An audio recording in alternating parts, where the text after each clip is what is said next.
fait un job d'écrivain, forcément on arrive à avoir un autre regard sur les choses, parce qu'on prend du temps.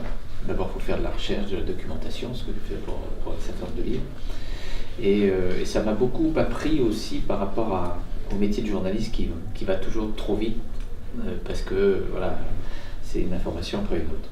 Et puis j'ai écrit beaucoup de fiction, j'ai écrit des pièces de théâtre aussi. Voilà, je suis un peu quelqu'un qui marche sur deux pattes, la patte réalité journalistique, et puis l'invention, l'imaginaire, tel que je le conçois. Et donc ces deux livres, alors avec le livre de poèmes, ça c'est encore plus particulier. Le livre de nouvelles, c'est une démarche, la nouvelle, qui est peu connue en France, qui marche pas trop bien, quoique je vois que Anna Gavalda va sortir un livre de nouvelles. Il est peut-être déjà sorti d'ailleurs, non? Mais je sais qu'il sort en ce moment. Et puis Claudel vient de sortir un livre de nouvelles, mais qui sont lourdes, qui sont graves. Hein. C'est un genre plus anglo-saxon que français, mais c'est assez intéressant à écrire. Et celles-là, ces nouvelles-là, je les ai écrites en 3-4 ans, petit à petit. C'était pas dans l'idée de faire un bouquin, c'est parce que comme j'écris à peu près tous les jours, comme vient une idée, je me mets à écrire. Moi, je fais pas de plan. J'ai une idée, je sais ce que je vais à peu près raconter. Par exemple, en ce moment, je suis en train d'écrire un roman un peu historique, donc je sais à peu près quoi. Mais là, tout d'un coup, je voyais depuis une semaine, là, il faut que je mette un personnage. Donc j'ai inventé un personnage. Donc le personnage, il faut que je le fasse vivre. Il faut qu'il ait une densité. Il faut que, alors, pas seulement le nom, mais il faut trouver à quoi il ressemble, comment il s'exprime, qu'est-ce qu'il aime, qu'est-ce qu'il n'aime pas, comment il va réagir. Et c'est ça. C'est pour ça que c'est un métier assez solitaire. C'est que on est obligé de rentrer dans son monde, puis on peut difficilement le faire partager dans un premier temps. Parce que d'ailleurs, j'ai toujours observé que quand je commençais à trop raconter des choses que j'étais en train d'écrire, elles retombaient. Parce que vous avez toujours quelqu'un qui vous regarde et qui fait... Et ça, c'est pas terrible. Donc, il y a une part de mystère dans les nouvelles là, qui sont des choses un peu... qui pourront peut-être vous surprendre, qui sont un peu absurdes ou autres. C'est vrai que les gens qui me connaissent un peu dans mon entourage proche, ils me cherchent. À chaque fois que j'ai fait un bouquin, je me dis ça c'est toi et tout.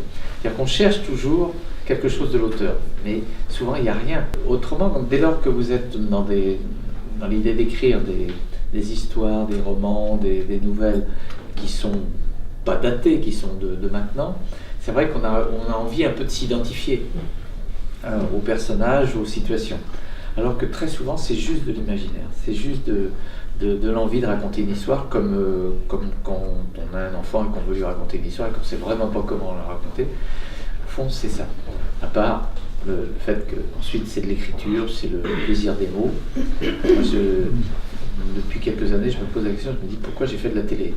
Parce que, au fond, j'ai fait des études de littérature, je suis rentré dans la presse écrite et le même jour, mais c'était des temps faciles, le même jour, donc en 72, quand j'ai quitté Presse Océan, le même jour, j'ai eu une proposition pour rentrer au Monde et pour rentrer à l'ORTF. C'était plutôt gratifiant pour moi. Et j'ai choisi la télé. Et je crois que j'ai choisi la télé parce que j'étais curieux, parce que j'y connaissais rien, quoi. Et je crois qu'à chaque fois, je choisis des choses parce que j'y connais rien. En fait, ce qui m'intéresse, c'est d'aller vers des domaines que je ne connais pas, parce que je trouve que j'apprends à chaque fois. Ça a été le cas pour faire des poèmes, parce que ça m'a appris. Puis j'ai travaillé, après je dirai un mot de la maison d'édition, travaillé avec un garçon dont je pourrais être largement le père, qui m'a fait retravailler mes mots, qui voulait de la musicalité. C'est très intéressant de travailler avec quelqu'un d'une autre génération, parce que, notamment dans l'écriture, parce que forcément ils n'ont pas la même, la même connaissance de culture générale que moi, comme ça. Donc, puis moi j'ai l'habitude d'écrire journaliste, hein, donc voilà, ça change beaucoup. Comme moi je ne veux pas passer pour vieux con, je peux dire que c'était mieux avant. On avait des difficultés techniques pour retransmettre en direct. Après non, si dans la dernière partie où j'ai présenté le journal, c'est-à-dire à la fin des années 90, début 2000, là ça va, c'est à peu près les mêmes moyens qu'aujourd'hui. Aujourd'hui, vous avez un système très concurrentiel où vous avez plein de télévisions, plein de radios, on sait tout de suite. Vous regardez la télé sur votre téléphone, etc. Donc il faut être là tout de suite sur les lieux. Et si vous n'êtes pas là tout de suite sur les lieux, les gens vont ailleurs. Donc il y a un problème d'économie là. Au fond, la télévision, c'est le Cirque Pinder, c'est une entreprise de spectacle.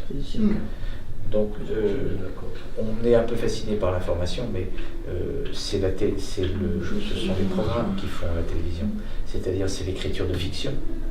D'ailleurs, je ne désespère pas d'intégrer une équipe pour écrire des fictions. Il y a de très belles fictions. Le Village français, c'était une formidable série.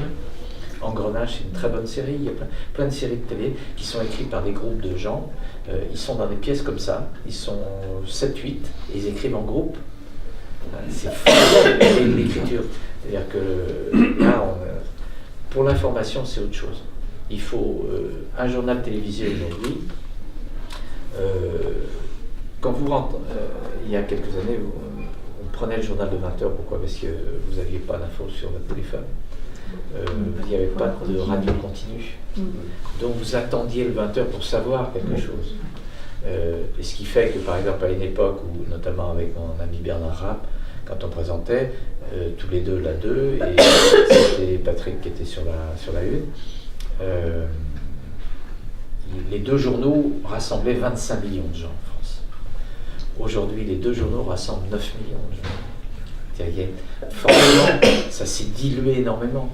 Et les gens maintenant aussi regardent la télévision en décalé, en replay, en podcast, enfin voilà, donc on n'est plus du tout dans la même consommation. Je pense que si j'avais à refaire mon métier aujourd'hui, est-ce que si vous aviez le temps aujourd'hui, vous seriez tenté par le journalisme? Ah oui, toujours. Ah oui, voilà, non, mais c'est oui. Mais je pense que je le ferais un peu différemment. Encore plus, en ayant encore plus de prudence. Je pense que j'ai participé à ça aussi, cette accélération. C'est excitant de parler de l'actualité.